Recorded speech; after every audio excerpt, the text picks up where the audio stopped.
quoi? Taisez-vous. Non mais cet homme est ahurissant. Porte-parole du gouvernement. Ce que vous venez de faire, c'est super.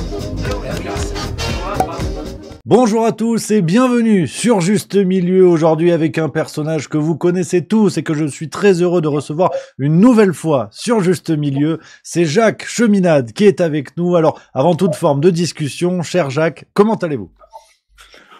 On n'a pas le droit d'aller mal dans les circonstances actuelles, il faut se battre, donc je vais très bien. Ah, voilà, on commence tout de suite. Merci de m'inviter, et bonjour à tous, bonjour à tous ceux qui m'écoutent.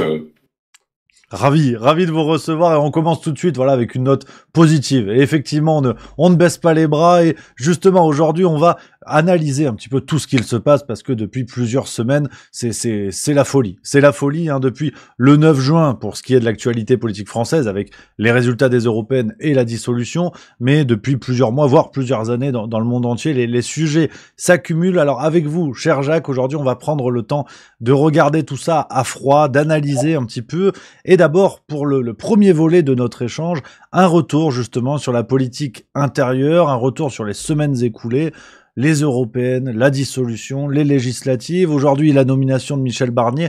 Dans les grandes lignes, avant de scruter un petit peu tout ça plus précisément, quel est un petit peu le bilan que vous faites au moment où on se parle, en ce joli 17 septembre 2024 ? Alors face à un risque de guerre dans le monde, il y a un risque d'effondrement du système financier occidental. En France, on se livre à toutes sortes de contorsions politiques où on dit des choses, on dit son contraire, on se querelle à l'intérieur des partis, on se querelle entre les partis, et tous sont pour continuer à fournir des armes à l'Ukraine. Ce qui veut dire qu'il y a un dénominateur commun qui est d'accepter une économie de guerre qui peu à peu dégénère vers la guerre tout court. Emmanuel Macron a dissous l'Assemblée nationale, certains disent qu'un coup de poker, d'autres disent qu'il a voulu créer un festival de piranhas, se battant les unes et se mordant les unes contre les autres. Je ne sais pas, ça n'a pas beaucoup d'importance d'ailleurs.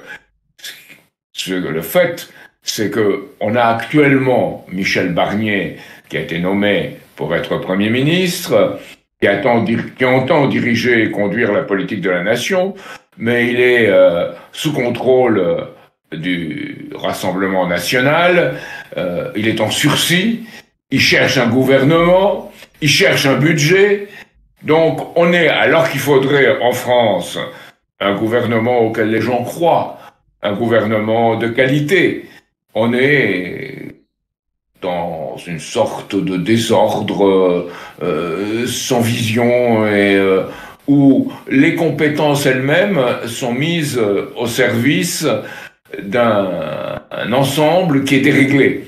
Moi, je pense que Macron est devenu le maître des horloges détraquées. Et toutes ces horloges sont détraquées, ça ne marche plus.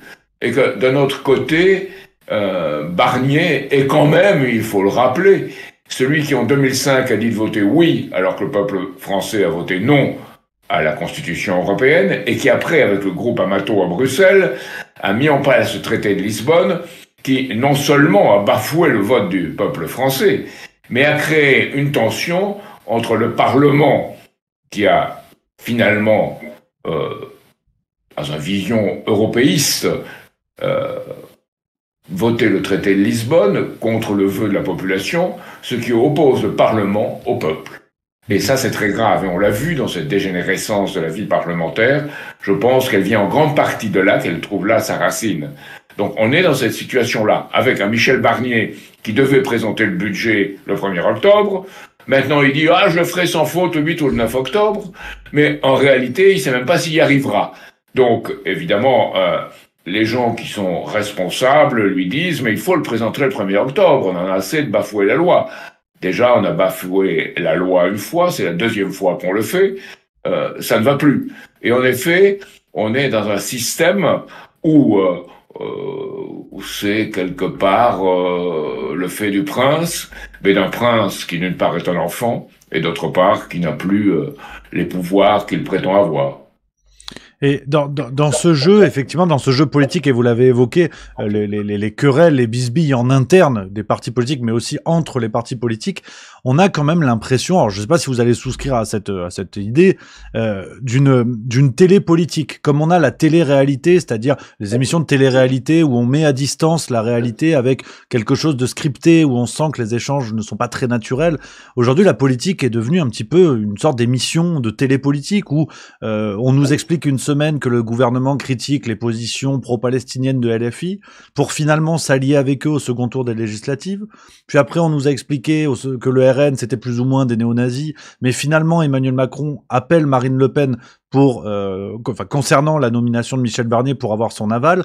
On a l'impression que tout ça sonne de plus en plus faux, comme si c'était scripté, mal joué, et que in fine, et on le voit d'ailleurs, hein, c'est quasiment du direct au moment où on se parle, avec le nom de Thierry Breton qui a été rayé par Ursula von der Leyen, qui ne voulait pas de lui comme commissaire européen. On parle de Stéphane Séjourné. On a l'impression d'un mauvais petit théâtre en France et que derrière le rideau, les producteurs se frottent les mains, en l'occurrence Bruxelles, si on continue de filer la métaphore, avec cette idée de gens qui derrière effectivement profitent de ce mauvais théâtre qui se passe en France. Je ne sais pas si vous faites cette lecture-là aussi ou si pour vous il y a d'autres sources, on va dire, du problème.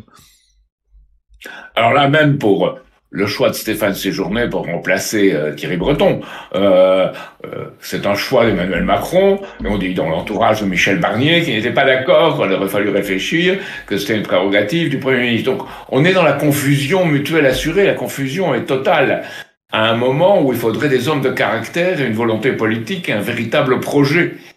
C'est l'heure où se réunissent le 22-24 octobre les BRICS à Kazan, et c'est un monde qui bascule vers le sud et vers l'est. Donc, que fait la France? Et la France reste dans une option, je dirais, atlantiste, mais une option atlantiste dans le désordre, en plus. On reste dans l'OTAN, on reste dans une Union européenne et une OTAN qui servent un système existant. L'OTAN et l'Union européenne qui étaient, on peut dire, des organisations qui devaient favoriser la défense de certaines valeurs en Occident, maintenant sont devenues des valeurs offensives. Ce n'est plus même pas ce que c'était.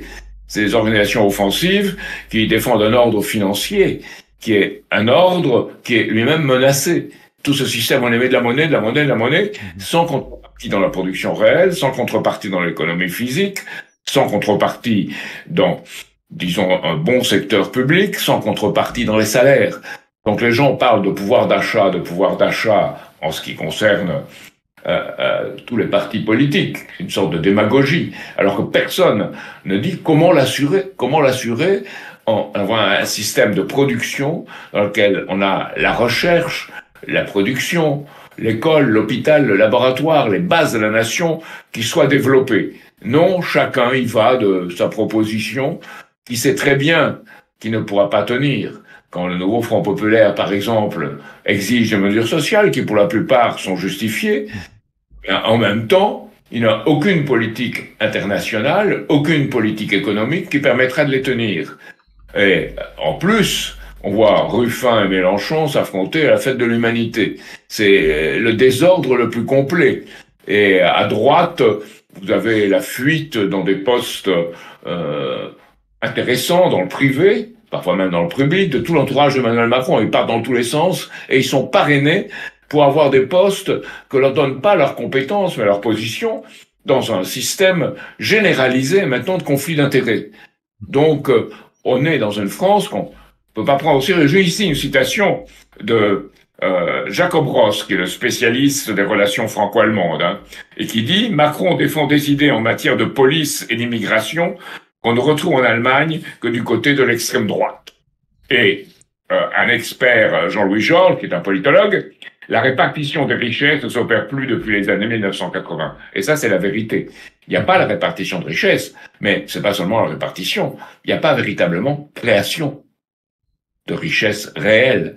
Il y a de la monnaie, et pas une économie pour l'homme, et une économie qui assure à l'homme une vie décente et belle. Et je pense que cette vie-là devrait être la préoccupation de tous les politiques. Or, ils sont préoccupés de leur destin personnel, puis de leur parti, puis éventuellement de la France, et sans doute certainement pas de l'humanité. Donc, et leur vision de la France, c'est avec leurs propres lunettes. Moi, j'avais écrit un livre pour la campagne présidentielle de 2017, c'était la France avec les yeux du futur. Eux n'ont pas les yeux du futur, ils ont les yeux fixés sur la ligne de leur crédibilité personnelle. Et oui, effectivement, et ce que vous décrivez là se ressent dans tous les partis. C'est quand même la chose du monde la mieux partagée, on va dire. Quand on voit, par exemple, le Rassemblement national qui est dans une forme de silence qui confine à la complicité, c'est-à-dire que depuis le second tour des législatives, on ne les entend tout bonnement plus. On n'entend plus rien. Ils se font consulter par Macron pour la nomination de Michel Barnier. De l'autre côté, concernant la France insoumise, on assiste actuellement à quelque chose de fou. C'est avec la niche parlementaire du RN qui arrive au 31 octobre, on a des députés de la France insoumise qui expliquent qu'ils ne vont pas voter la proposition d'abrogation de la réforme des retraites au motif que cela est proposé par le Rassemblement national. C'est assez sidérant, cette vision à court terme, comme vous décrivez. C'est lunettes qui regardent toujours dans le mauvais sens, si j'ose dire, mais de voir que tout cela n'est pas que l'apanage de la Macronie. C'est-à-dire qu'on retrouve ces visions étriquées un petit peu de partout. C'est fou et il n'y a pas de prise de conscience. On l'a vu au Parlement, tous les députés et les filles ne pas serrer la main, y compris d'ailleurs nos Front populaire, y compris François Hollande, ne pas serrer la main au Benjamin du Rassemblement national qui était là. Bon, c'est une chose assez ridicule, d'autant plus que tous ces gens-là sont partisans de l'OTAN et ils serrent la main, je dirais, c'est une métaphore, aux politiques de l'OTAN et de l'Union européenne, qui sont des politiques aujourd'hui désastreuses, qui sont des politiques qui d'ailleurs, l'OTAN et l'Union européenne, sont étroitement imbriquées. Le secrétaire général de l'OTAN, le président à l'époque de la Communauté économique européenne, le président du Conseil européen ont tous signé des textes disant il faut intensifier la collaboration entre l'OTAN et l'Union européenne. Donc on a une imbrication du militaire, de l'économique et du politique. Et c'est cela qui est très grave. Quand on parle de réarmement économique, c'est pas seulement un mot. C'est un réarmement, c'est militaire, et vous voyez, dans tous les pays européens, la grande question qu'on se pose aujourd'hui, il y aura l'austérité. Bruno Le Maire l'a dit, celui qui l'a créé d'ailleurs, ces conditions-là, en dépensant n'importe comment, dans tous les sens, et sans penser aux dépenses réelles d'investissement de long terme. Donc il y aura l'austérité dans le système actuel. On pourrait s'en passer si on avait une autre politique internationale. Mais dans le système actuel, on a l'austérité. Et on se dit, bon, on va sacrifier les dépenses d'éducation, on va sacrifier les dépenses sociales, parce qu'on doit faire les dépenses militaires à un moment où il y a une menace de guerre en Europe. Mais c'est complètement fou. C'est complètement fou d'avoir cette politique-là. Qu'est-ce qu'on fait pour assurer la paix? Et là, nous avons organisé au niveau international, avec mes amis, une coalition internationale pour la paix. Et je crois que la question de la paix est comment assurer la paix. Une paix qui ne peut être assurée que par une nouvelle architecture internationale de développement et de sécurité mutuelle. C'est la seule possibilité réelle. Et ça c'est en train d'être passé dans la tête des Français. Les Français sont en train de dire, mais comment on pourra assurer une vie de paix et de développement à nos enfants? Et ils sont en train de penser à ces questions-là. Et je pense pour nous, les médiations, c'est ce qu'on voit dans la formation, dans l'éducation. Au sommet, c'est le formatage pour servir le système, et à la base, c'est l'abandon à la société des écrans, des enfants. Donc, on est dans ce système-là. Et c'est très grave, parce que très grave dans les médias. Il y a une menace de guerre qui naît de la situation au Moyen-Orient, et qui naît de la situation aussi en Ukraine. Mais il y a aussi une menace d'effondrement de tout un système financier qui peut entraîner l'économie avec lui. Donc, et par rapport à ces questions-là, en France, vraiment, on n'est pas sérieux. Les dirigeants politiques manquent absolument de sérieux. Et, une autre question, effectivement, est de cette importance-là, qui nous amène naturellement vers le deuxième volet de notre échange. Vous avez évoqué tout à l'heure l'expression de réarmement, et effectivement, Emmanuel Macron, il y a quelques mois, parlait de réarmement démographique également. Alors, malheureusement, beaucoup de médias et beaucoup de citoyens y ont vu un énième écran de fumée d'un président qui fait ce qu'il peut pour gagner du temps, mais la question de la démographie, effectivement, est le drame de demain, en tout cas un enjeu central si rien n'est fait, notamment en France. Et je voulais en parler avec vous, cher Jacques Cheminade, d'avoir votre regard sur la question de la démographie, qui est vraiment une question d'une ampleur sidérante, d'une ampleur très importante, et aussi quel est un petit peu le bilan, savoir en l'état où nous en sommes en France, avec quelques chiffres que l'on voit circuler de temps à autre et qui dépeignent par exemple une situation jamais vue depuis la fin de la Seconde Guerre mondiale sur la baisse de la démographie. Mais je vous laisse nous expliquer tout ça. Alors, je viens d'écrire un livre qui j'espère sera publié bientôt, qui s'appelle Répondre aux cris du peuple. C'est Jules Vallès qui avait son journal qui s'appelait Cris du peuple pendant la Commune. Et ce que je dis, c'est pas ce que proposait Jules Vallès, mais c'est l'intention de Jules Vallès et de Louise Michel qui m'intéresse. Il voulait une république sociale. Il voulait un système juste dans lequel le peuple participe et la souveraineté sur la monnaie. Ça n'a jamais été fait. Aucune des révolutions du XXe siècle ne l'a fait. Donc, il faut répondre à ce cri du peuple. Or, quelle est la conséquence de cela? Ça n'a pas été fait. C'est ce que j'appelle la crise de la sous-population dans le monde. On est en train de voir un recul démographique partout, sauf en Afrique, mais en Afrique aussi, il y a un recul alors qu'on est au-dessus de 2,1 enfants par femme à âge de procréer. On est au-dessus, mais on recule. Et partout ailleurs, on est en dessous de ce 2,1. Donc, on est face à un monde sans enfants qui vient, ou avec peu d'enfants. Donc, c'est un monde de la société, disons, d'une culture de la mort. C'est pas une culture de la vie, c'est pas une culture de développement. Alors, ce n'est pas faire des enfants pour faire des enfants. C'est faire des enfants qui soient formés, qui aient une éducation et qui aient la possibilité de faire des découvertes, des enfants créateurs. C'est pour ça que les politiques populationnistes qui s'adressent au nombre passent souvent à côté de la plaque. Bien qu'il y ait une exigence en France, je le chiffre ici, les Français désirent avoir en moyenne un désir d'enfant, c'est 2,27. Alors qu'aujourd'hui, on est à peine à 1. Donc il y a un désir d'enfant auquel il faut répondre, c'est la première chose. Et la deuxième, il y a la possibilité pour ces enfants d'avoir une belle vie, une vie belle, une vie où on a un métier qui vous satisfait, où on a un emploi bien rémunéré, et on a un futur. Or aujourd'hui, ce monde n'engendre pas ce futur. Donc, on voit d'un côté des gens qui disent « Ah, mais cette politique populationniste, c'est l'extrême droite, regardez, Mussolini et Hitler l'avaient. » C'est vrai, mais ils l'avaient parce qu'ils considéraient les êtres humains comme des pions et des êtres biologiques qu'on envoyait au casse-pipe, à la mort. La vraie idée de faire une politique démographique, la véritable idée, c'est ce que Solidarité et Progrès, mon organisation, défend. C'est le potentiel de densité démographique relatif. Alors ça paraît rébarbatif, c'est un mot, qu'est-ce que ça veut dire? Ça veut dire la capacité d'accueil d'un pays. Et ce pays ne peut accueillir que s'il développe son économie, que s'il développe ses ressources, que s'il fait une politique dans laquelle de nouveaux principes physiques permettent d'alimenter de nouvelles technologies qui produisent plus avec moins. C'est la grande réponse à la crise de l'écologie. C'est d'être capable de produire plus avec moins et de moins opérer une prédation sur la nature parce qu'on produit plus et mieux. Alors certains vous diront oui, mais on fera le nucléaire, et certains sont partisans de ce nucléaire, mais ils disent tout ça c'est dans une optique de toute façon de décroissance, on ne pourra pas éviter la décroissance parce qu'on a un monde, on ne peut pas avoir une croissance illimitée avec des ressources limitées. C'est une fausse façon de voir les choses. L'homme crée des ressources, quelque chose qui n'était rien à la préhistoire, avec laquelle on faisait des dessins très beaux d'ailleurs, sur les murs, est devenu le charbon, par exemple. Donc, il faut penser dans ces termes-là, dans ces termes d'un être humain qui est créateur. Vous savez, déjà Paul Ehrlich, qui était un Américain dans les années 1960, disait on va vers une très grave crise démographique, il y a trop d'enfants, c'est très dangereux. Même, il y a eu une campagne aux États-Unis, les bébés sont l'ennemi. C'est pas une caricature, hein, je peux vous trouver des affiches, et le père Bush, le vieux Bush, avait participé à cette campagne.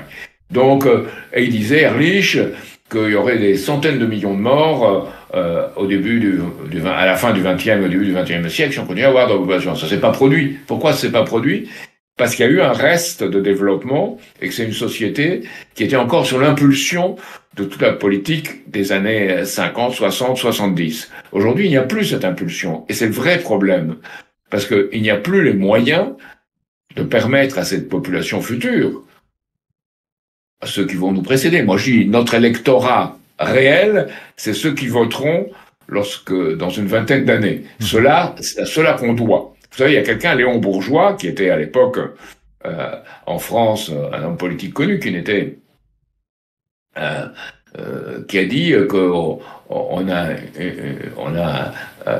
une dette qu'on a pris envers les générations passées et qu'on doit acquitter envers les générations futures. C'est la vraie dette.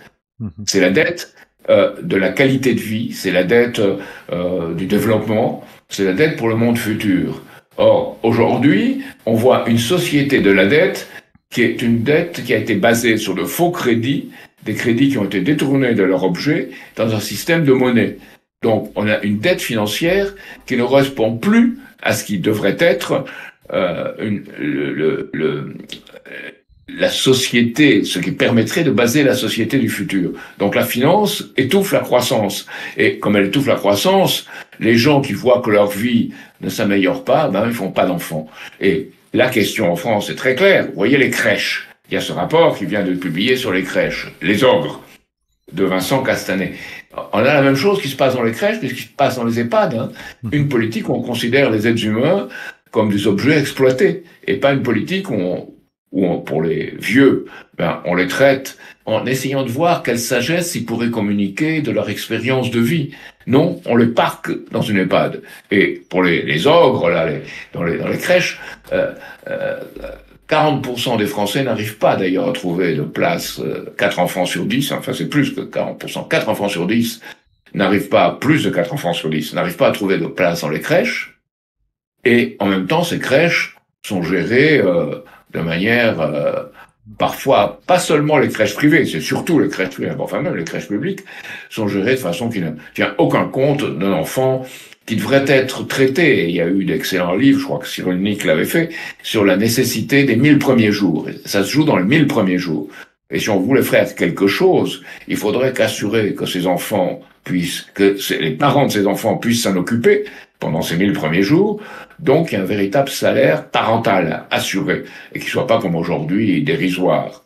Alors, Macron a dit oui, mais on va réduire la durée et on va augmenter le montant. C'est absurde. Il faut que sur une période suffisamment longue, les parents puissent s'occuper de leurs enfants et que leurs enfants, si les parents l'entendent ainsi, puissent être placés dans des crèches qui soient de bonnes crèches. Donc, il faut qu'il y ait ce choix. Alors, c'est pas une politique,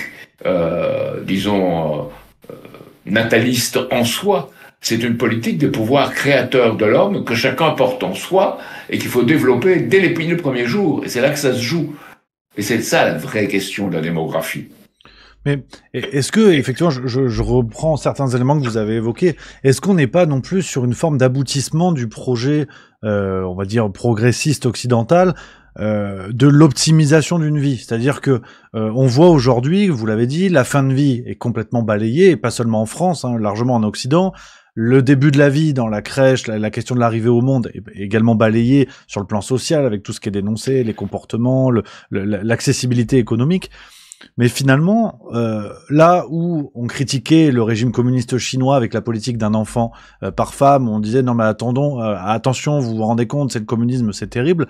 Aujourd'hui, on a un discours prétendument écologiste qui dit la même chose, qui dit attention, l'enfant à naître est un individu qui va consommer, qui va polluer, c'est très dangereux pour la planète, il faut réguler la natalité. Alors on met un vernis vert qui est joli, qui est progressiste et tout le monde dit c'est super, mais in fine on en arrive à la même chose qui est le contrôle de la population. Et est-ce que tous ces chemins-là que vous avez évoqués n'aboutissent pas dans une même vision politique qui est celle à la fois du contrôle de la population, parce que ça ferait trop mauvais genre de dire il faut absolument réguler les naissances, alors on fait tout ce qu'on peut pour dégoûter les individus d'avoir des enfants, et de l'autre côté, on a aussi l'idée, je parlais d'optimisation de la vie, c'est-à-dire que pour le marché du travail, il est préférable d'accueillir un migrant en âge de travailler, plus ou moins formé, mais qui va être tout de suite productif, plutôt que de financer des crèches qui vont permettre aux gens de grandir et tout ça. J'ai quand même l'impression que se dessine une voie qui regroupe tous ces chemins et qui nous met dans une vision qui est celle que ne dénierait pas Klaus Schwab et des gens du Forum économique mondial, par exemple. C'est pas de l'écologie, c'est du malthusianisme. C'est Absolument. Très différent. Complètement. Et c'est une écologie malthusienne. Alors, je vous dirais une chose. Avant le 5 février 1975, je participais au débat politique. J'étais engagé comme doit l'être un citoyen, mais de façon relativement modeste. Là, j'ai reçu un choc. J'étais à New York, donc j'étais conseiller commercial auprès de l'ambassade. Et je lis le New York Times du dimanche. Et qu'est-ce que je vois? C'est un nouveau monde. Il y a ceux qui vont vivre et ceux qui vont mourir. Et on voit en première page une photo des tranchées de la guerre de 14, en disant que après 17, non seulement on tuait les blessés de l'ennemi parce qu'on ne pouvait pas les guérir, mais on tuait ses propres blessés. Alors ça, je l'ai cru, parce que visitant un agriculteur dans le nord de la France, il y avait un drôle d'objet sur sa table. C'était une balle, mais taillée très pointue. Vous savez, ces balles très longues des Mauser. Il dit, mais qu'est-ce que c'est que ça? Eh ben, ça, c'est la balle des égorgeurs de tranchées. On n'avait pas de moyens, on tuait les gens avec ça, parce qu'on ne pouvait pas guérir les blessés. Alors, cyniquement, le New York Times dit, ça se produira comme ça, regardez l'Éthiopie, ils crèvent, parce qu'il n'y a pas assez de production, c'est une fatalité. Le monde est un bateau surchargé, et si les volontaires ne sautent pas à la mer, il faudra les jeter. C'était dit en toutes lettres. Moi, je dis, mais c'est peut-être une caricature, c'est peut-être des gens qui font ça pour créer un choc, mais quand même, c'est dans l'air, on en parle. Donc il faut faire quelque chose. C'est à partir de là que je me suis engagé en politique, en voyant que l'homme politique américain Lyndon LaRouche avait répondu au rapport Forrester-Meadows, qui justifiait ce monde où on diminuait les naissances, où on contrôlait la population, en disant il n'y a pas de limite à la croissance de la création humaine. Et cette création humaine assure cette possibilité de peupler le monde. C'est la capacité d'accueil. Vous savez, dans le judaïsme, il y a une très belle phrase à Vrot, père, qui dit « Reçois tout homme avec un beau visage ». Et là, on veut pas recevoir tout homme. Et en plus, on a un visage bien laid, si vous regardez les politiques. Donc, et ça va très loin. Regardez, on dit que quelqu'un est pour le nucléaire, pour les ressources futures. Il s'appelle Jean-Marc Jancovici. Il a fait cette bande dessinée qui s'est vendue, je crois, à 600 000 exemplaires. Regardez ce qu'il dit réellement. Dans les pays, et je cite, dans les pays occidentaux, il y a un premier moyen de réguler la population de façon raisonnablement indolore. Ne pas tout mettre en œuvre pour faire survivre les personnes âgées malades, à l'image du système anglais, qui ne pratique par exemple plus de greffe d'organes pour les personnes de plus de 65 ou 70 ans. Donc c'est ce pessimisme. Et Jancovici n'est que le Saint-Jean bouche d'or, c'est Guillaume tout haut, ce que beaucoup de gens pensent plus bas. Et on ne pense tout bas. Et on ne voit pas ce monde du futur qui doit être un monde dans lequel il y aura pour chaque enfant la possibilité de devenir un être humain qui crée, qui a des relations sociales plus riches. Moi, je me battrais pas en politique si je pensais pas, comme tout ton professeur aussi doit le penser dans les écoles, que mes élèves seront meilleurs que moi-même. Que dans ce cas-là, que les électeurs du futur seront meilleurs que moi-même. Donc c'est cela qu'on tente de créer dans une société. Et je pense que quand je vois les politiques aux États-Unis et je vois les politiques en France, ce à quoi ils pensent, c'est à leur situation, c'est la place qu'ils occupent. Alors quelqu'un a dit de façon un peu plaisante que la lutte des places a remplacé la lutte des classes. Et que certains disent d'ailleurs, comme Warren Buffett, qu'il y a une lutte des classes, mais que c'est les capitalistes qui l'ont gagnée. Donc, on est dans tout ce faux, ces fausses nouvelles qui circulent, et toute cette espèce de curieuse forme d'anxiété et d'arrogance mêlée dans les élites. Et on est dans une situation où aujourd'hui, on est à un moment de bascule. Et si on voit le monde du futur comme étant un monde meilleur, on n'est pas malthusien, au contraire. Au contraire, on crée les situations dans le logement, dans les crèches, et aussi pour les fins de vie, dans toute l'organisation la plus longue possible de la fin de vie à domicile, et des domiciles qui communiquent. J'ai vu de très belles expériences de logements pour personnes âgées, qui n'avaient plus l'opportunité de rester chez elles, qui étaient pas très loin d'une école et qui avaient une communication avec les personnes âgées, racontaient des histoires aux jeunes. L'avantage d'une personne âgée par rapport à la situation qui est dans le monde du travail, dans lequel aujourd'hui on est surchargé, c'est qu'elle a le temps, elle peut avoir une vision plus poétique, plus approfondie, qui plaît aux enfants de l'histoire, plus créatrice et qui leur communique l'expérience de leur vie. Vous savez qu'en Asie, au Japon en particulier, on appelle ça des trésors nationaux, parce que ces trésors communiquent leur expérience. Donc, si on voit la démographie de cette façon, basée sur l'espérance et l'espoir, on la voit pas du tout comme c'est vu aujourd'hui, un malthusianisme qui est basé, alors il faut le dire, honnêtement basé sur le triage. Oui, oui, effectivement, et ça s'est répercuté dans des situations comme celle du Covid-19, on y revient assez souvent quand même, où on a pu observer ça de près, cette logique de triage qui est assez claire. Et concernant toujours la démographie, pour finir sur ce deuxième volet, on parle souvent des solutions. C'est vrai qu'Emmanuel Macron, quand il a évoqué le réarmement démographique, avec quelques solutions qui avaient été plus ou moins esquissées, on a eu récemment dans l'Express, il y a 2 ou 3 semaines, un expert, alors je ne sais plus vraiment de quel domaine, qui proposait par exemple que l'État subventionne l'abonnement aux applications de rencontres. Alors j'aurais aimé que ce soit une blague, cher Jacques, mais on a un expert qui nous a proposé que l'État prenne en charge les abonnements Tinder. Après tout, pourquoi pas, hein, tout se réfléchit, mais selon vous, quelles sont pour vous les solutions? C'est vraiment une blague, hein. Il a dit qu'il fallait faire une grande mobilisation pour la fertilité masculine. Oui. Donc, et il a dit aussi qu'il fallait que 4 mois de congé parental, mais qui seraient beaucoup mieux payés, qui seraient payés, disons, dans l'ordre de 1500 à 2000 euros. Donc, voilà. Il y a eu toutes ces... Mais ça ne touche à rien à la lame de fond destructrice que nous subissons. Ça, c'est l'âme de fond qu'il faut faire face. Alors, ça suppose une politique internationale qui soit une politique, je dirais, de souveraineté démographique, en réalité, qui n'obéisse pas aux lois du marché et aux lois de l'oligarchie financière, mais qui obéisse aux lois de ce qu'un être humain doit attendre pour son futur. Et qu'avec les pays qui sont dans ce sens, on s'allie, que notre souveraineté, notre souveraineté nationale, la France, pour faire une France belle, juste, et une France souveraine, il faut s'allier à d'autres pays qui vont dans la même direction, même si c'est pas parfait, mais qui vont dans la même direction. C'est ce fameux Sud global, au Sud des gens qui réclament le droit au développement. Bon. Il y a cela, mais il y a aussi les conditions de vie. Il faut tout faire pour assurer que les conditions de vie soient justes. Alors, il y a la question du logement, qui est essentielle, absolument essentielle. Parce qu'aujourd'hui, on vous dira, oui, mais il y a des logements vides. Il y a des logements vides, oui, là où il n'y a pas d'emploi. Et où se précipitent les gens, c'est là où il y a des emplois, ce qui est bien normal. Paris, pour les grandes agglomérations, ou pour beaucoup, le long des côtes, au bord de la mer. Donc, c'est ailleurs qu'il faut trouver du travail, dans cette France de l'intérieur qu'il faut développer. Et pour cela, il faut assurer, à la fois dans les villes, cette politique de logement, et dans la France intérieure, une politique de développement. Alors, le logement, c'est quoi? C'est faire du logement social. Aujourd'hui, en termes de logement social, on fait à peu près 25% de ce qu'il faudrait. Il faut une grande mobilisation pour un logement social. Alors moi-même, je disais, si on veut faire vraiment une mobilisation dans un avenir d'accueil des enfants, il faudrait faire, pour les jeunes couples, non seulement un salon, salle à manger et une chambre, mais il faut faire une chambre supplémentaire dès le départ pour éventuellement l'enfant qui viendra.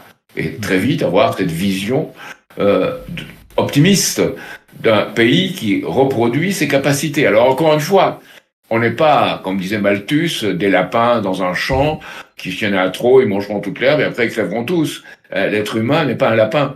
L'être humain est quelqu'un qui a une capacité intellectuelle et morale de développer et d'être meilleur. Et je crois que la grande question de notre société, la vraie question, c'est qu'on est devenu pessimiste.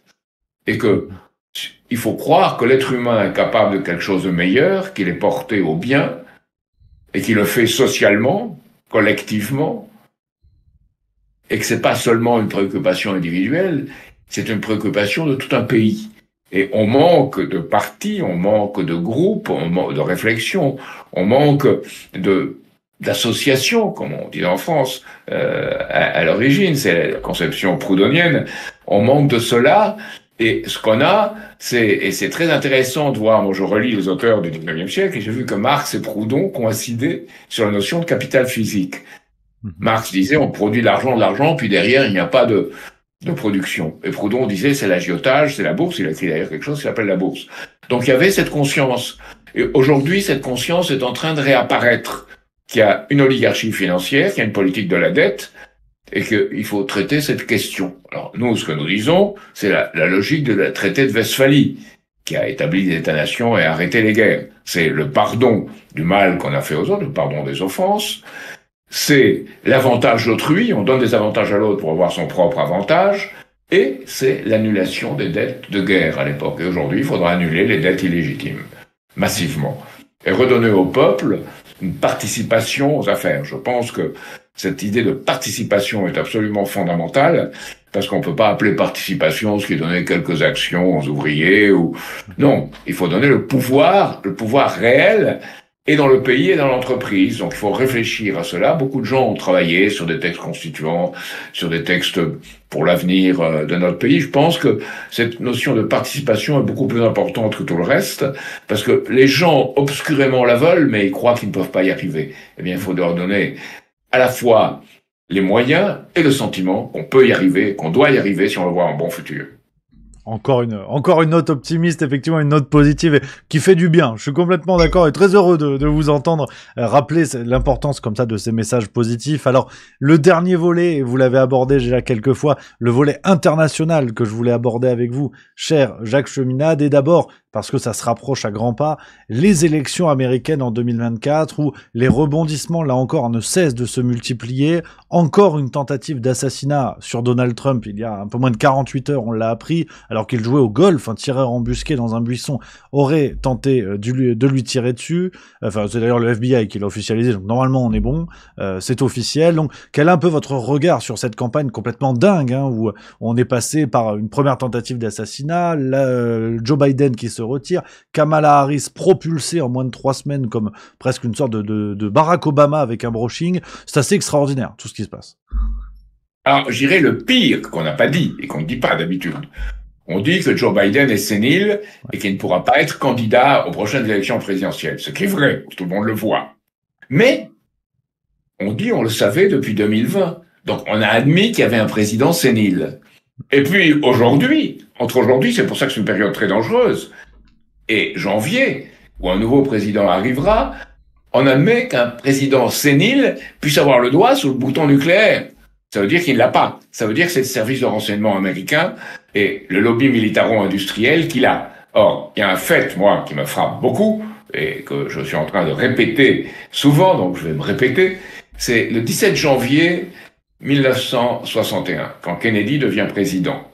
Il reçoit un appel téléphonique lui annonçant la mort de Lumumba. Il est terrifié, parce qu'il voit que c'est une décision que lui ne savait pas, et qui était prise par les services, et que dans une démocratie, entre guillemets, comme la démocratie américaine, les services et le lobby militaro-industriel peut prendre des décisions sans que le président le sache. C'est ça le danger, vous voyez, les sphères de Biden et le danger dans lequel on est. Et l'autre, c'est que ce même 17 janvier 1961, Eisenhower a mis en garde contre le lobby militaro-industriel. Alors aujourd'hui, ce n'est plus un lobby militaro-industriel. C'est un lobby qui s'est étendu partout. Il est d'abord militaro-financier. Et vous voyez, ce qui marche dans l'économie américaine, c'est les sociétés d'armement. Et vous voyez qu'en plus, une grande partie des dépenses d'armement des pays européens, pour la guerre en Ukraine, c'est des dépenses qui sont faites aux États-Unis dans l'économie américaine. Et que les États-Unis ont fait l'Inflation Reduction Act et le Chips and Science Act de loi protectionnistes, protégeant un empire militaro-financier et, de plus, essayant de ramener toute la production de ce qui fait la base du numérique, les semi-conducteurs et les microprocesseurs, aux États-Unis. Quitte à dépourvoir Taïwan. Ils prétendent défendre Taïwan, mais ils investissent des sommes mirifiques, 40, 50, 100 milliards de dollars, pour avoir les semi-conducteurs aux États-Unis. Donc on voit un empire qui apparaît avec de plus en plus un retrait sur son territoire. Et c'est quelque chose de très dangereux. Parce que malthusianisme et protectionnisme, dans ce sens-là, ça rime. Il y a un protectionnisme pour un empire et un autre protectionnisme qui est de protéger contre cet empire. Et c'est dans cette politique-là, c'est Friedrich List, le grand économiste autrichien, qui avait vu cela, austro-allemand, qui avait vu cela. Et c'est un économiste qui est très lu en Chine. C'est l'économie de la nation, l'économie politique de la nation. Eh bien, il n'est pas lu chez nous. Et alors qu'on voit en Chine des choses très intéressantes, on ne vous le dira pas ça. Wang Huning, qui est un des principaux conseillers de Xi Jinping. On le voit là, ils sortent les 7 de la direction chinoise, il est 4e. Donc, bon. Wang Huning, il a fait ses études, il est francophile. Il a fait ses études en français, et il a étudié qui? Jean Bodin. Et que dit Jean Bodin? Il dit deux choses. Il dit, ce qui est plus connu, il ne faut jamais craindre qu'il y ait trop de sujets, trop de citoyens, vu qu'il n'y a de richesse ni de force que d'hommes. Ça, c'est ce qu'on connaît. Mais on ne cite pas d'ailleurs, il n'y a de richesse ni de force que d'hommes. Il ajoute ni de force, on ne cite pas d'habitude. Et puis, il a dit autre chose, Jean Bodin. Il a dit que le vrai art de gouverner, c'est l'harmonie des dissonances. Alors nous, on reprend Nicolas de Cluse, qui l'a précédé, qui disait c'est la coïncidence des opposés. Ou ce que dit Einstein. On ne peut pas trouver de solution à un problème dans le terme où il est posé. Il faut un terme supérieur. Et il faut l'imagination créatrice pour ça. Et on est dans un monde où les hommes politiques, et pas seulement, hélas, les hommes politiques, déduisent et induisent et ne créent pas. Donc on a besoin de cette création pour qu'il y ait un respect de ce qui caractérise l'être humain.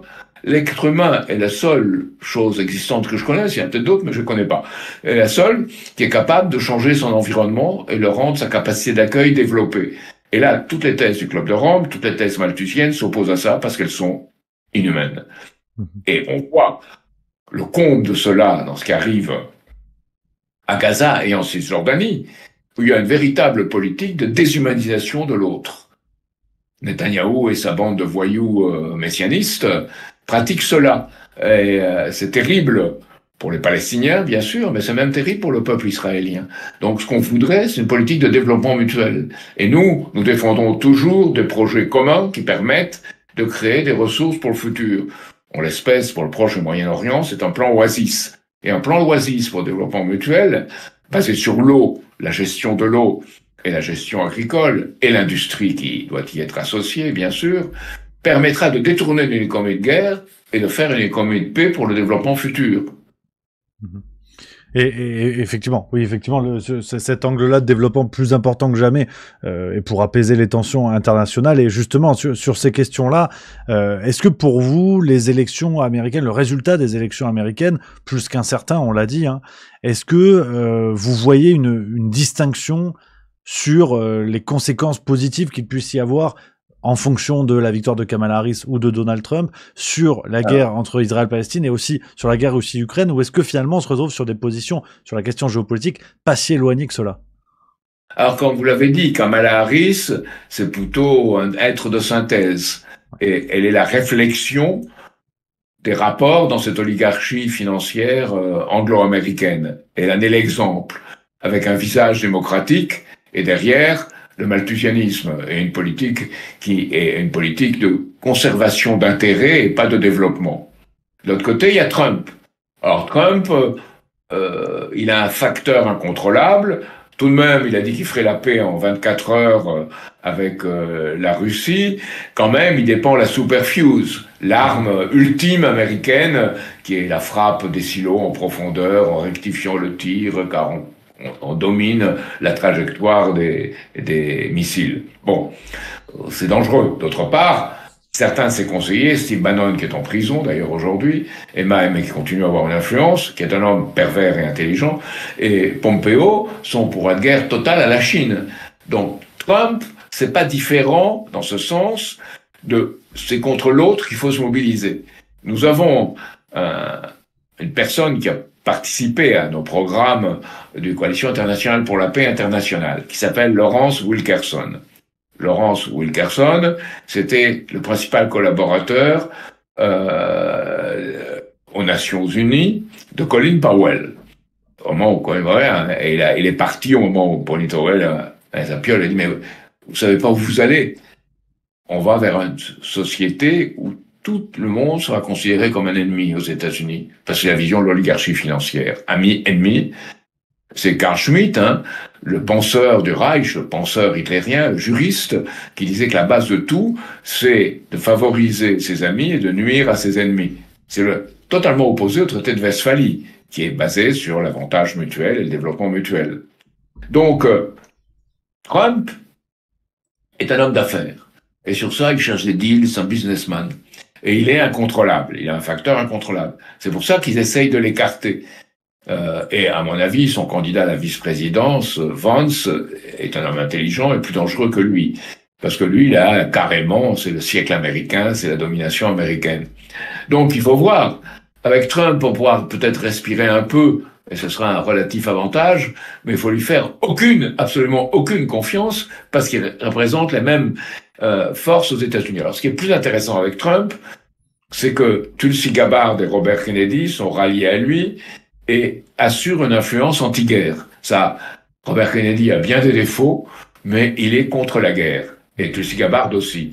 Donc c'est intéressant parce qu'il y aura ce pas vers la paix qui rend, disons, qui à mon avis pratiquement la différence entre Kamala Harris et eux. Donc on verra. Et on verra aussi comment réagit le peuple américain. Parce que nos amis américains, qui sont les héritiers de l'île de la Rouge, se battent dans des élections pour défendre cette politique de la paix par le développement mutuel et un nouveau principe de sécurité à l'échelle internationale. Donc, c'est ce que je défends aussi en France. Mais en France, ça prend, comme diraient les Chinois. Vous savez, j'ai lu quelque chose de très drôle des Chinois. Ils disent, je suis pas nécessairement d'accord, mais c'est la vision chinoise. Ils disent que le seul moment où la France a eu un socialisme aux couleurs françaises, ça a été sous De Gaulle. Et que, ensuite, on s'est plié à l'oligarchie internationale. C'est pas entièrement faux. J'apprécie pas de socialisme, mais c'est une politique, disons, de souveraineté compétente. Voilà. Donc, c'est intéressant de voir le monde avec des yeux différents. Quand j'avais écrit La France avec les yeux du futur, c'est d'avoir une vision, de penser à 20, 30, 40, 50 ans. Aujourd'hui, je pense que les politiques pensent d'abord à leur prochaine élection et les pires à leur prochaine émission à la télévision ou à ce que diront les réseaux sociaux. Donc, il faut penser au-delà de ça et il faut jouer sur ce temps long. Et c'est vrai que, et en guise de dernière question, cher Jacques, sur le temps long, on a donc effectivement ces élections américaines qui peuvent être le point de départ de certains changements selon le résultat, selon les volontés des uns ou des autres, mais on a aussi des changements qui vont être apportés. En tout cas, il va y avoir des conséquences sur l'Union européenne, hein, plus atlantiste que jamais. On le voit avec bien évidemment le conflit en Ukraine, mais on a appris, hein, par exemple, le 17 septembre 2024 dans Libération, que sur la bisbille dont on parlait, Thierry Breton qui a été éloigné au profit sûrement de Stéphane Séjourné, on a appris qu'il y avait une volonté d'Ursula von der Leyen de l'éloigner parce que les deux ne s'entendent pas, mais aussi et surtout, et ça a été révélé par Jean Quatremer, donc pro-européen s'il en est, qui nous explique que cela proviendrait sûrement du fait que Thierry Breton ait osé venir contrecarrer certains enjeux, certains intérêts américains, et notamment avec les grandes entreprises des réseaux sociaux, la volonté de Thierry Breton d'encadrer, de censurer comme ça les entreprises et les réseaux sociaux essentiellement américains. Et apparemment, il y aurait eu la volonté d'Ursula von der Leyen de l'éloigner par rapport à ça. La même Ursula von der Leyen qui applaudissait au moment de la mise en place de l'Inflation Reduction Act aux États-Unis. Et c'est la France qui avait dû, par une voie diplomatique, dire attendez, ça se fait quand même contre nous, contre les intérêts de l'Union européenne. Donc, on voit bien que le visage pro-américain de l'Union européenne est moins caché que jamais, on va dire. Est-ce que vous pensez qu'il peut y avoir des conséquences là-dessus, ou ça va être une longue course en avant qui ne s'arrêtera peut-être jamais, ou alors quand les peuples en prendront conscience et que... C'est le combat entre Ursula von der Leyen, une noblesse allemande capitularde, et Thierry Breton, le petit malin français opportuniste. Donc, pas un gros débat, hein, c'est pas un débat de niveau très élevé. Mais en effet, quand même, ils ont collaboré dans l'affaire Pfizer. C'est eux qui ont fait les médicaments au niveau européen, avec les Français qui s'en sont félicités, le gouvernement français qui s'en est félicité parce qu'on payait moins cher. En fait, ça a été on le sait aujourd'hui, un arrangement qui frise l'escroquerie. Donc voilà, il faut bien voir qu'il y a une unité. Pourquoi il y a cet écart? Parce que Breton a voulu contrôler en partie tout le réseau de numérique américain. Mais qu'est-ce qu'il a fait lorsqu'il était à Athos? Il a laissé Athos se déglinguer, il a pris des positions partout, il a laissé une très mauvaise situation, il est passé en Europe, et maintenant il risque à la direction européenne. Alors pour l'Europe, pour moi, ce qui est le plus révélateur, c'est qu'on forme à Bruges les futurs diplomates de l'Union européenne, qui au jeu national vont substituer le nous européen. Vous savez comment s'appelle la salle dans laquelle ils sont formés? Elle s'appelle Madeleine Albright. Ça s'appelle comme ça, ils l'ont baptisé comme ça. Et ils parlent anglais dans cette formation qui est la langue, donc un pays européen, quand même, on est tombé sur la tête. J'ai rien contre l'anglais, hein. Je suis un grand admirateur de Shakespeare. Je pense que c'est probablement le plus grand dramaturge qu'il y ait jamais eu, qu'il y en a eu d'autres. Mais c'est intéressant de voir qu'il y a une vision différente dans d'autres pays aussi. Je relis le journal intime de Dostoïevski et il dit une chose très intéressante sur la Russie. Il faut penser aujourd'hui, c'est toujours le terme culturel et qui pour moi sont fondamentaux. Il dit, la Russie, c'est Pouchkine. C'est Pouchkine, l'âme slave, cette possibilité d'une âme slave qui se retient de son extraordinaire penchant généreux et fort en étant rationnel et qui adopte Cervantes, Shakespeare et Schiller. J'ajouterais pour la France Rabelais, mais lui il mentionne ces trois-là.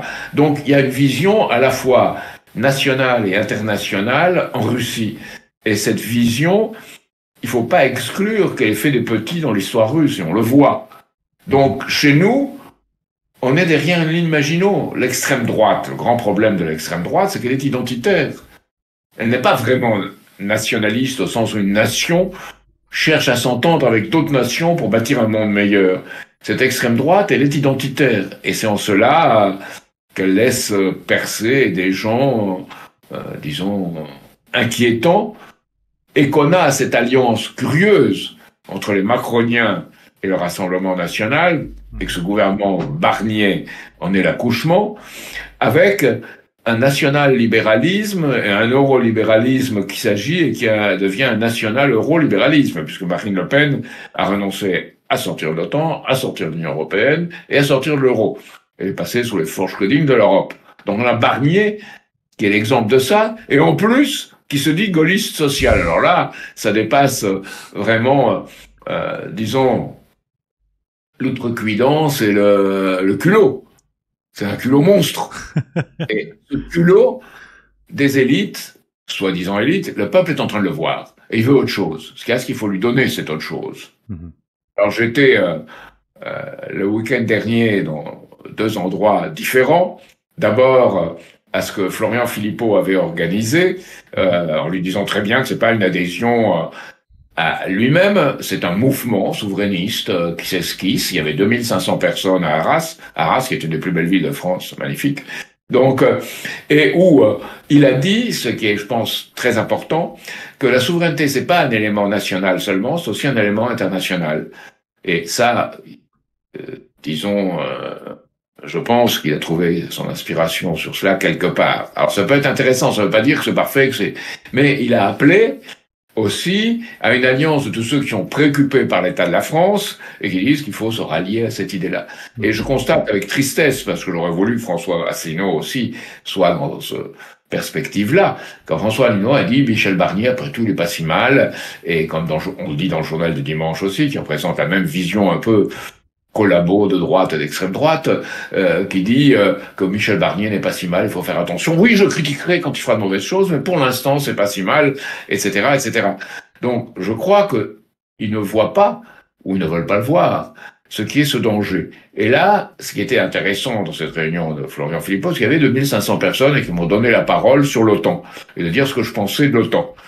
Donc, moi j'ai dit l'OTAN c'est très bien de la critiquer. Il faut pas seulement en sortir, il faut demander la dissolution de l'OTAN. C'est fini, ça n'a pas le droit d'exister. Et nous, c'est la chaise vide de Gaulle qu'il avait fait devant la communauté économique européenne. On va faire la chose vide, d'une part. Et d'autre part, c'est très bien d'avoir l'OTAN, d'être plus dans l'OTAN, mais il faut un projet positif. Et c'est là qu'il faut, disons, négocier, coopérer, voir comment on pourrait avoir une entente pour un autre monde basé sur une monnaie solide, une monnaie juste, avec les pays des BRICS. Et que là, de ce point de vue, la réunion de Kazan du 22-24 octobre, à Kazan, en Russie, où sont les pays des BRICS, ne sera pas absolument décisif, mais ce sera un pas. Et un pas qui sera très intéressant, à mon avis, aussi intéressant, sinon plus intéressant, que ce qui se passera dans les élections américaines. Donc, voilà. Je vais vous laisser sur celle-là. Le rendez-vous est pris pour en reparler avec vous, en tout cas après effectivement la tenue de ce sommet. Cher Jacques, nous sommes ensemble. Pardon ? Il faut jamais attendre de miracle. Absolument. Il faut veiller à voir les évolutions. C'est comme, il est absurde de considérer la situation actuelle avec si on aime ou si on n'aime pas Poutine. Il faut prendre un fait, Poutine a envahi l'Ukraine. Un autre fait, il a été provoqué. Hollande et Merkel l'ont avoué. Qu'ils avaient saboté les accords de Minsk pour laisser l'Ukraine faire pression sur la Russie. Maintenant, c'est une guerre de l'Ukraine et de l'OTAN. depuis le moment où on a visé à Armavir et à Orsk des radars de protection russes intercontinentaux. C'était pas des radars vis-à-vis de l'Ukraine, hein, c'est des radars des missiles balistiques intercontinentaux. Là, la guerre, à partir de ce jour-là, a dégénéré. Donc c'est pour ça qu'il y a un grand danger. Alors, ce qu'a dit Laurence Wilkerson, avec peut-être un peu d'excès, mais c'est très intéressant la façon dont il a dit, cette élite militaro-financière aux États-Unis et l'état d'esprit de Marc-Antoine dans le Jules César de Shakespeare, quand il a dit « Carnage, pas de quartier, lâchons le sien de guerre ». Et de l'autre côté aussi, ça ne veut pas dire, Poutine a dit que si les États-Unis changeaient leur doctrine nucléaire et passaient à une doctrine ambiguë de première frappe possible, la Russie devrait aussi changer et dire ce ne sera plus la seconde frappe, ce sera la première frappe pour défendre un territoire. Donc on est dans ce danger. On n'est plus dans l'entente tacite et les traités qu'il y avait pendant la guerre froide. Tous les traités ont sauté. C'est très grave. Et le dernier qui reste, START sur la réduction de l'armement, va sauter en 2026. Et c'est en 2026 que Scholz a dit, c'est à ce moment-là que les Américains mettront des missiles de longue portée en Allemagne. Ce que Poutine a répliqué, ça c'est un casus belli pour nous, et nous prendrons des mesures extrêmes face à cela. Donc on est devant ça. C'est la crise des missiles de Cuba de 1962 à l'envers. C'est-à-dire, les États-Unis étaient menacés existentiellement par les fusées de Khrouchtchev à Cuba, et ça s'est heureusement arrangé avec l'intercession du pape Jean XXIII, d'ailleurs on le dit pas, mais c'est ce qui s'est passé. Et aujourd'hui, c'est l'Ukraine qui s'est étendue, c'est les pays de l'OTAN qui se sont étendus, l'OTAN qui s'est étendue à l'Est, sous portée américaine, violant les promesses qu'on avait fait à Gorbatchev et après à Yeltsin, en 91. On avait dit, on s'étendra dans l'Allemagne réunifiée, mais pas plus loin. Et on s'est étendu plus loin en prétendant que c'est les États démocratiques de l'Est, et les États n'aiment pas particulièrement la Russie pour des raisons que je peux comprendre, mais il fallait pas leur donner l'armement et faire ces fameuses armes qu'Obama a décidé de donner à la Pologne et à la Roumanie, soi-disant antibalistiques, mais qui en 24 heures peuvent être transformées en missiles de frappe de la Russie. Donc on est dans ces situations de danger, c'est la chose que je voudrais dire, c'est pour ça que la paix, et la paix maintenant, c'est tellement important dans le monde actuel, et c'est quelque chose qui dépasse de loin les choses qui se passent dans la politique intérieure française, qui ont leur importance, mais par rapport à cette question fondamentale, relativement secondaire. Effectivement, rappel important de cet ordre de priorité qui dépasse largement la nomination du futur gouvernement. Voilà pour le dire. Et là, on voit c'est dans l'autre. Hein. Oui, tout à fait. Cher Jacques, nous sommes ensemble depuis près d'une heure maintenant déjà. Un immense merci pour toutes vos réponses et pour conclure cet échange, quelle est un petit peu l'actualité, quelques mots sur l'actualité de Solidarité et Progrès, votre mouvement. Où est-ce qu'on peut vous retrouver? Qu'est-ce qu'il va se passer dans les semaines à venir? Nous avons notre réunion de formation et de mobilisation dimanche qui vient. Samedi qui vient. Dimanche, c'est pour les adhérents qui se mobilisent en organisant dans les rues de France. Samedi, nous avons notre grande réunion. Le matin, ça sera pour ceux qui appartiennent à Solidarité et Progrès, ceux qui sont membres. Et l'après-midi, ce sera ouvert. Et on aura une discussion. Il y aura, j'espère, Scott Ritter qui pourra intervenir depuis les États-Unis, Diane Serre qui mène notre campagne là-bas, il y aura Caroline Galacteros qui viendra, il y aura Philippe Murer, et il y aura Pierre Berthelot. Pierre Berthelot est très intéressant parce que c'est lui qui, à l'Académie de géopolitique, s'occupe des questions concernant l'eau et la paix. Et ses compétences sont bien au-delà. Et il a cette idée de la paix par l'eau et par le développement mutuel basé sur une politique de l'eau, qui va être fondamentale. On va manquer d'eau dans le monde, d'eau potable et d'eau pour irriguer. Dans quelques années, on commence à en manquer d'ailleurs dans certaines régions du monde, mais ça va être une question absolument fondamentale, aussi importante que l'énergie. Donc on va discuter de ces questions-là et comment on peut s'organiser aujourd'hui dans les différentes sensibilités politiques pour faire circuler ces idées qui sont en plein dans la mêlée du monde qui vient, mais au-dessus de la mêlée des querelles basses et subalternes qui se déroulent en France. Donc on va pas prendre parti ou se rallier à l'un ou à l'autre. On va développer des idées qu'on va essayer de faire circuler par tous les moyens. Alors, je vais vous donner peut-être l'adresse. c'est Dans le 13e dans arrondissement, le 13e arrondissement de Paris, oui. rue des Terres au Curé. Rue de Terre au Curé, ça s'appelle. D'accord. De toute façon, toutes les informations seront en description de cette vidéo. Hein. Voilà, juste en dessous pour ceux qui sont intéressés. Voilà, vous avez toutes les informations écrites en Nous dessous. avons des gens d'impulsion gaulliste. Il y a même, j'ai eu des entretiens avec des gens de sensibilité gaulliste et des gens de sensibilité communiste qui sont en désaccord avec leur propre organisation, qui ont l'étiquette mais pas la réalité. Et nous essayons de constituer une sensibilité nouvelle qui puisse, par-delà, un peu comme dans la résistance ou le Conseil national de la résistance, mais pour de vrai, tout le monde parle Conseil national de la résistance, mais c'est un collage d'étiquettes. Pour nous, non. C'est des idées, des discussions sur les idées, sans angélisme et non plus sans sectarisme. Nous espérons que cette discussion-là pourra prospérer. Et nous avons invité des gens, alors nous l'avons fait exprès, nous avons des gens qui sont des souverainistes, mais sans visée électoraliste immédiate. D'accord. Bah le rendez-vous est pris. Le rendez-vous est pris, je le redis. Toutes les informations en description de cette vidéo, chers spectateurs. Si vous êtes dans le coin, si vous êtes intéressés, bien évidemment. Cher Jacques, un immense merci pour cet échange et toutes vos réponses. Avec plaisir. Et à bientôt. Eh bien, à très bientôt. Vous êtes le bienvenu sur Juste Milieu, bien sûr. On se retrouve bientôt. Et nous, chers spectateurs, n'hésitez pas, comme d'habitude, vous le savez, à vous abonner à la chaîne YouTube et regarder les précédentes vidéos. Vous connaissez tout ça. Et en attendant, on va se retrouver surtout. Prenez soin de vous et à très bientôt.